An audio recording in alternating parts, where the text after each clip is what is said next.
আচ্ছা, এটা কিন্তু আপনার জেনে রাখা দরকার যে একমাত্র ব্যবসা করেই ধনী হওয়া যায়, এটা জেনে রাখা দরকার। ম্যাক্সিমাম যারা চাকরি করছেন বা যারা যা কিছু করছেন, ব্যবসা করেই একমাত্র ধনী হতে পারবেন। কেন বলছি? দুজন ছেলে ছিল, একজনের নাম ছিল অভিমন্যু আর একজনের নাম ছিল ওই চিন্ময় বলে। দুটো ছেলে। অভিমন্যু ছেলেটা খুব ভালো পড়াশোনা করতো, সে প্রায় ক্লাসে সেকেন্ড, থার্ড, ফার্স্ট এরকম আসতো। আর যে চিন্ময় ছেলেটা, সে লাস্টে একদম থাকতো। তো আজকের দিনে 5-7 বছর বা 10 বছর পর, আজকের দিনে চিন্ময় গড়ে 1 লাখ টাকা ইনকাম করে, আর অভিমন্যু একটা জায়গায় কাজ করে মাত্র 15,000 থেকে 17,000 টাকা ইনকাম করে। তো অভিমন্যু প্রথম থেকেই জবের পিছনে লেগেছে, সরকারি তো লাগাতেই পারেনি, বর্তমানে প্রাইভেটে জব করে, একটা 15 থেকে 17,000 টাকা পায়। কিন্তু চিন্ময় জবে থেকে, সে তো জানে আমি পড়াশোনা ভালো পারি না, আমাকে বিজনেসের দিকে নজর দিতে হবে, সে প্রথম থেকে বিজনেসের উপর নজর দিয়েছে এবং সে আজকে একটা 1 লাখ 1.5 লাখ টাকা প্রত্যেক মাসে একটা বিজনেস করে ইনকাম করে।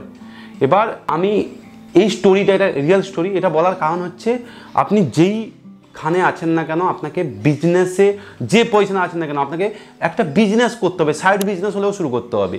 এবার আমি এই ভিডিওতে আপনাকে কিছু বিজনেসের আইডিয়া দিব, যে বিজনেসগুলো করে আই থিঙ্ক আপনি কামাতে পারবেন। এটা অ্যাকচুয়ালি আমার কথা নয়, আমি কুমার বিড়লার পডকাস্ট দেখেছিলাম জিরোধার ফাউন্ডারের সঙ্গে, নিখিল কামনাথের সঙ্গে। উনি বলেছিলেন যে এই টাইপের বিজনেস শুরু করলে আই থিঙ্ক ইন্ডিয়ায় প্রফিটেবল হতে পারেন আপনি।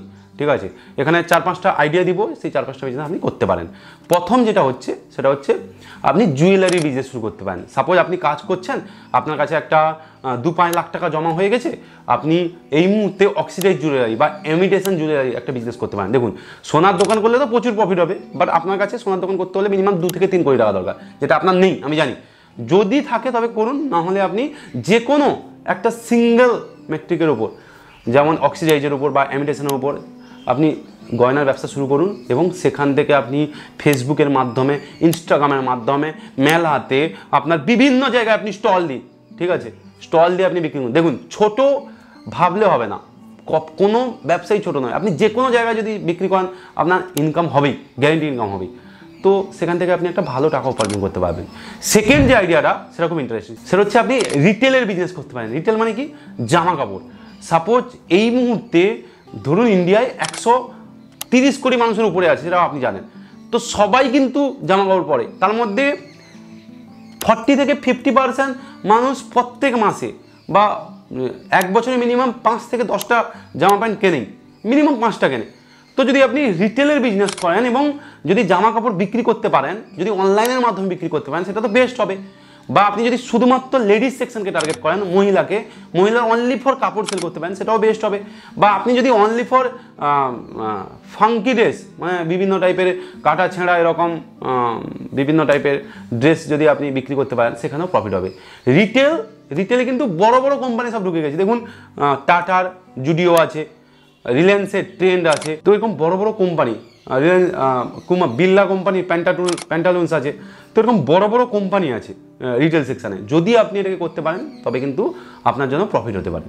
তৃতীয় যে আইডিয়াটা, সেটাও খুব ইন্টারেস্টিং। সেটা কি হচ্ছে? কসমেটিকের বিজনেস। দেখুন, ইন্ডিয়ায় লেডিস 50%, ধরুন 50-60 কোটি লেডিসই আছে। তো প্রত্যেকেই কিন্তু সাজে। এবার যদি আপনি কসমেটিক সেল করতে পারেন, দেখুন কেয়াসেট বলে একটা কোম্পানি, আপনি নাম শুনেছেন ওয়েস্ট বেঙ্গলে। সেই কেয়াসেট কিন্তু অনলি ফর কসমেটিক সেল করে আজ 1000 কোটি টাকা।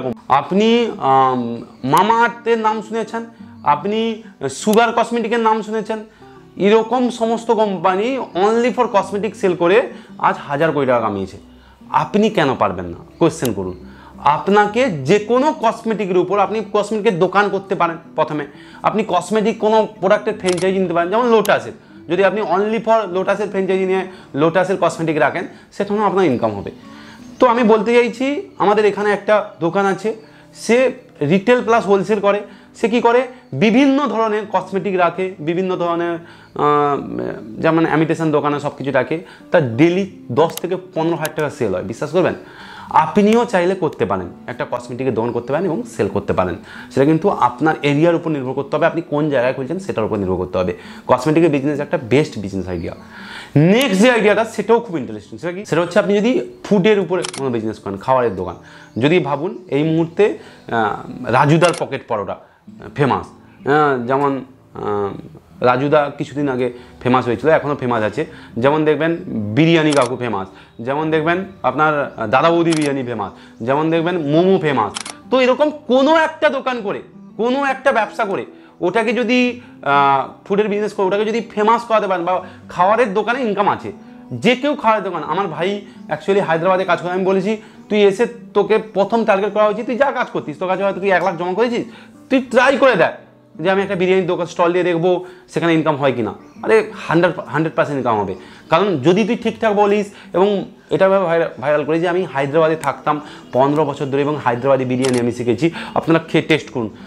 দাম নিয়ে মানুষ ভাবে না, ঠিক আছে, আপনার টেস্ট কেমন হয়, আপনি কীভাবে ভাইরাল করছেন, আপনাকে ভাইরাল করতে হবে, ঠিক আছে। তো যে কোনো যদি ফুডের বিজনেস আপনি করেন, খাবারের দোকান করেন, এটা কিন্তু চলবে। এবার এটাকে বড় স্কেলে করতে পারলেও সেটাও চলবে। বাট একটা জিনিস মনে রাখবেন, গ্রাউন্ড টু আর্থ হতে হবে।